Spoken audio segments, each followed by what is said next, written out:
మనం స్టాక్ మార్కెట్లో ఇన్వెస్ట్ చేసినప్పుడు మార్కెట్ ఎక్కడ పడిపోతుందో అనే టెన్షన్ చాలామందికి ఉంటుంది కదా.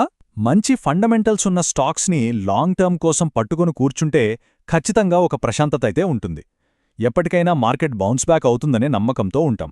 కాని నిజం చెప్పాలంటే కేవలం ఆ మానసిక ప్రశాంతతతో మనం కరెంట్ బిల్లులు కట్టలేం, లేదా మనకు కావలసిన వస్తువులు కొనుక్కోలేం, రైట్?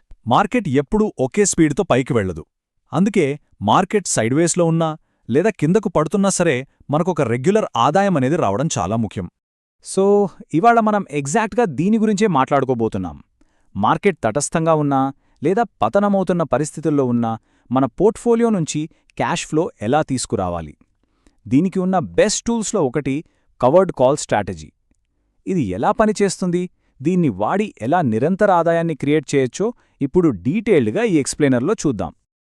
ఈ ఎక్స్ప్లెయినర్లో మనం ప్రధానంగా 5 విషయాలు కవర్ చేద్దాం. 1. పతనమవుతున్న మార్కెట్లల్లో ఆదాయం తీసుకురావడం. 2. సరైన స్టాక్స్ను ఎంచుకోవడం. 3. లాంగర్ డేటెడ్ కాల్స్ను అమ్మడం. 4. ఒక practical Microsoft case study. And 5. Market ట్రెండ్స్ను నావిగేట్ చేయడం. ఓకే, ముందుగా మొదటి అంశం, మార్కెట్ పడుతున్నప్పుడు ఆదాయం రాదు అనే అపోహల గురించి మాట్లాడుకుందాం. చాలామంది ఇన్వెస్టర్లు ఏమనుకుంటారంటే కవర్డ్ కాల్స్ అంతా బానే ఉంది కానీ మార్కెట్ పడిపోతే ఇక మంచి ప్రీమియమ్స్ రావడం ఆగిపోతుంది కదా అని. ఇది తరచుగా వినిపించే ఒక పెద్ద విమర్శ.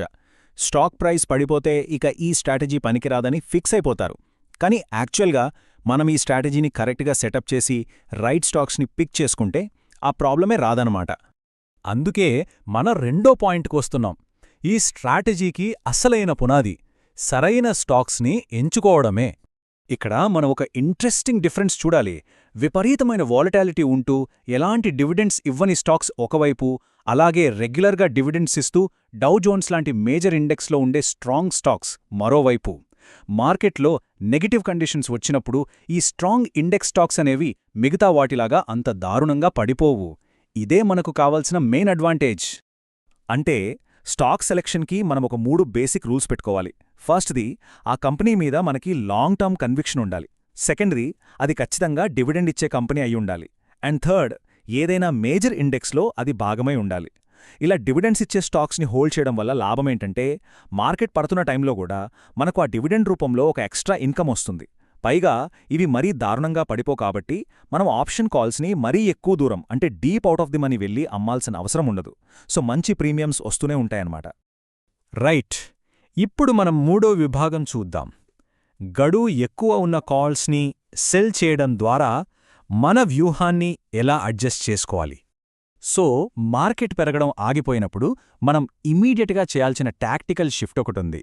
అది 3 సింపుల్ స్టెప్స్లో అర్థం చేసుకోవచ్చు. ఫస్ట్, మార్కెట్ న్యూట్రల్గా ఉందని లేదా పడుతోందని రియలైజ్ అవ్వాలి. సెకండ్, అలా అనిపించగానే షార్ట్ టర్మ్ కాల్స్ కాకుండా కొంచెం గడువు పెంచి ఒక 3 నుంచి 5 వారాల ఎక్స్పైరీ ఉన్న కాల్స్కి షిఫ్ట్ అయిపోవాలి. దీనివల్ల ఏమవుతుంది, మనం ముందుగానే ఒక పెద్ద ప్రీమియంని లాక్ చేసుకోవచ్చు. ఇలా పెద్ద ప్రీమియం మన అకౌంట్లో పడిపోయిన తర్వాత రాబోయే కొన్ని వారాలు మార్కెట్ ఎక్కడికి కదలకుండా ఉన్నా సరే మనకు టెన్షన్ ఉండదు. అయితే ఇక్కడొక కండిషన్, చాలా ఇంపార్టెంట్ సేఫ్టీ రూల్ ఇది. ఎప్పుడూ కూడా స్ట్రైక్ ప్రైస్ని కనీసం ఒక $5 అవుట్ ఆఫ్ ది మనీ ఉండేలా చూసుకోవాలి. ఎందుకంటే ఒకవేళ మార్కెట్ మన అంచనాలకు భిన్నంగా సడన్గా రివర్స్ అయి పైకి షూట్ అయిందనుకోండి, ఈ $5 గ్యాప్ వల్ల మనకు ఆ క్యాపిటల్ గెయిన్స్ పట్టుకోవడానికి కూడా స్కోప్ ఉంటుంది. ఈ స్టెప్ని మాత్రం ఎట్టి పరిస్థితుల్లోనూ స్కిప్ చేయకూడదు. ఓకే, ఇప్పటిదాకా మనం థియరీ మాట్లాడుకున్నాం కదా. ఇప్పుడు 4వ అంశం, ఒక రియల్ వరల్డ్ ఎగ్జాంపుల్ చూద్దాం. Microsoft stock case study. November 2020లో మైక్రోసాఫ్ట్ స్టాక్ డేటా తీసుకుని ఈ లెక్కలెలా వర్కౌట్ అవుతాయో చూద్దాం. ఇక్కడ 30 రోజుల ఎక్స్పైరీతో 2 సినారియోలు కంపేర్ చేస్తున్నాం. సినారియో 1లో మనం అంతకుముందే ఎక్కువ రేటుకి, అంటే $215 దగ్గర కొని ఇరుక్కుపోయామనుకుందాం. నష్టం రాకుండా సేమ్ 215 దగ్గరే స్ట్రైక్ పెడితే మనకు దొరికే ప్రీమియం $3.50. అదే సినారియో 2లో మనం ఫ్రెష్గా కరెంట్ ప్రైస్ 202.30 దగ్గర కొని 207.50 దగ్గర స్ట్రైక్ సెట్ చేస్తే మనకు ఏకంగా $6.05 భారీ ప్రీమియం దొరుకుతుంది. ఇందులో ఫస్ట్ సినారియో చూశారంటే మనం హై ప్రైస్లో కొని ఇరుక్కుపోయిన ఆ వర్స్ట్ కేసులో కూడా మనకు మంత్లీ 1.6% రిటర్న్ వస్తుంది. అంటే అర్థం చేసుకోండి, స్టాక్ ప్రైస్ ₹1 పెరగకపోయినా సరే మనకు ఈ ప్రీమియం ద్వారా ప్రతి నెల ఒక ఇన్కమ్ జనరేట్ అవుతూనే ఉంది.